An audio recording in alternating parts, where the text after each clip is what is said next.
বাংলাদেশের অর্থনীতির মূল চালিকা শক্তি হিসেবে পরিচিত টেক্সটাইল ও তৈরি পোশাক খাত ভয়ঙ্কর সংকটে পড়েছে। শিল্পাঞ্চলগুলোতে গ্যাসের সরবরাহ হঠাৎ কমে যাওয়ায় উৎপাদন ক্ষমতা হ্রাস পেয়েছে 30 থেকে 40%। ফলে প্রায় 70 বিলিয়ন মার্কিন ডলারের বিনিয়োগ ঝুঁকির মুখে দাঁড়িয়েছে।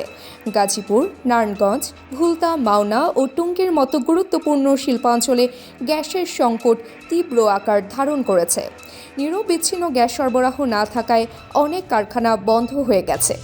গাজীপুরের ইশরাক স্পিনিং মিলস লিমিটেডের মতো প্রতিষ্ঠানের এক সপ্তাহের বেশি সময় ধরে উৎপাদন অর্ধেকেরও কমে এসেছে। শূন্য গ্যাস চাপ নিয়ে কাজ চালাতে হচ্ছে। বিকেএমই এর তথ্য অনুযায়ী টেক্সটাইল ও নিটিং খাতে প্রতিদিন প্রয়োজন 2000 মিলিয়ন ঘনফুট গ্যাস, কিন্তু সরবরাহ মাত্র 1000 মিলিয়ন ঘনফুট।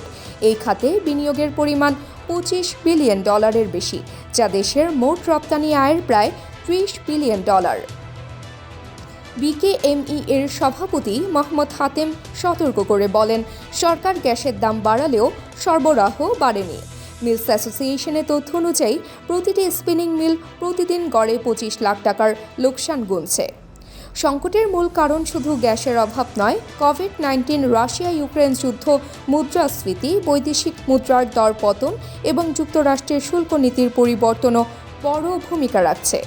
বিশ্লেষকদের মতে, ডলার বিনিময় হার 85 টাকা থেকে বেড়ে 122 টাকায় পৌঁছানো সংকট আরও বাড়িয়ে দিয়েছে। এখন সময় হলো দ্রুত এবং কার্যকর উদ্যোগের, অন্যথায় এই শিল্পের ভবিষ্যৎ অনিশ্চিত হয়ে পড়বে। AB news desk report.